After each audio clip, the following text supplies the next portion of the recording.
एक छोटी सी कहानी है, लेकिन इस कहानी में छुपा है विश्वास की असली ताकत का रहस्य। एक बार की बात है, एक गांव में एक ग्वालन रहती थी। वह रोज सुबह अपने घर से निकलती थी और दूसरे गांव जाकर दूध बेचा करती थी। लेकिन उसके गांव और दूसरे गांव के बीच में एक नदी पड़ती थी, जिसे पार करके ही उसे जाना पड़ता था। यह उसका रोज का नियम बन गया था। एक दिन जब वह दूसरे गांव पहुंची तो उसने देखा कि वहां बहुत सारे लोग इकट्ठा हुए हैं। उसे थोड़ा आश्चर्य हुआ। वह पास जाकर देखने लगी कि आखिर क्या हो रहा है। तब उसे पता चला कि वहां सत्संग चल रहा है और एक महात्मा जी लोगों को ज्ञान दे रहे हैं। ग्वालन थोड़ी देर के लिए वहीं रुक गई। महात्मा जी कह रहे थे, ईश्वर के नाम में इतनी शक्ति है कि अगर कोई सच्चे मन से भगवान का नाम ले तो वह भवसागर भी पार कर सकता है। ये बात ग्वालन के दिल में बैठ गई। अब उसका रोज का नियम बन गया। वह दूध बेचने जाती और थोड़ी देर सत्संग भी सुनती। एक दिन शाम को जब वह दूध बेचकर वापस लौट रही थी तो नदी के पास पहुंचे, लेकिन उस दिन नाव नहीं थी। लोग इंतजार कर रहे थे।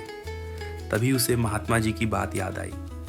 उसने मन ही मन सच्चे दिल से भगवान का नाम लिया और धीरे धीरे नदी में कदम रखा। और आश्चर्य की बात, वह पानी पर चलते हुए नदी पार कर गई। उसे खुद भी विश्वास नहीं हुआ। उस दिन के बाद तो उसका रोज का नियम बन गया। वह भगवान का नाम लेती और नदी पार कर जाती। अब उसे नाव की जरूरत ही नहीं पड़ती थी। एक दिन उसने सोचा, मुझे महात्मा जी को धन्यवाद कहना चाहिए। वह उनके पास गई और बोली, महाराज जी, आपने मुझे बहुत बड़ा ज्ञान दिया है। आज आप मेरे साथ मेरे घर चलिए। महात्मा जी मान गए। दोनों नदी के किनारे पहुंचे। ग्वालन बोली, महाराज जी चलिए। महात्मा जी बोले, बेटा पहले नाव तो आने दो। ग्वालन मुस्कुराकर बोली, नाव की क्या जरूरत है? आपने ही तो सिखाया था कि सच्चे मन से भगवान का नाम लो तो भवसागर पार हो जाता है। मैं तो रोज भगवान का नाम लेकर नदी पार कर लेती हूँ। महात्मा जी चौंक गए। ग्वालन बोली, आइए मैं आपको करके दिखाती हूँ। उसने भगवान का नाम लिया और नदी पार कर गई। उस पार जाकर बोली, महाराज जी आइए। यह देखकर महात्मा जी स्तब्ध रह गए। उन्होंने वहीं से ग्वालन को दंडवत प्रणाम किया और कहा, मैं तो सिर्फ ज्ञान देता हूँ, लेकिन सच्ची भक्ति और सच्चा विश्वास तो तुम्हारे अंदर है। दोस्तों, भक्त और भगवान के बीच का रिश्ता बहुत ही अद्भुत होता है। यह रिश्ता विश्वास का होता है।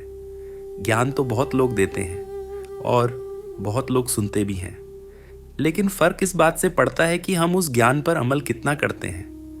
हम भगवान की पूजा तो करते हैं, लेकिन भगवान की बातों पर कितना विश्वास करते हैं, यही असली परीक्षा है। क्योंकि जब विश्वास सच्चा होता है तो असंभव भी संभव हो जाता है।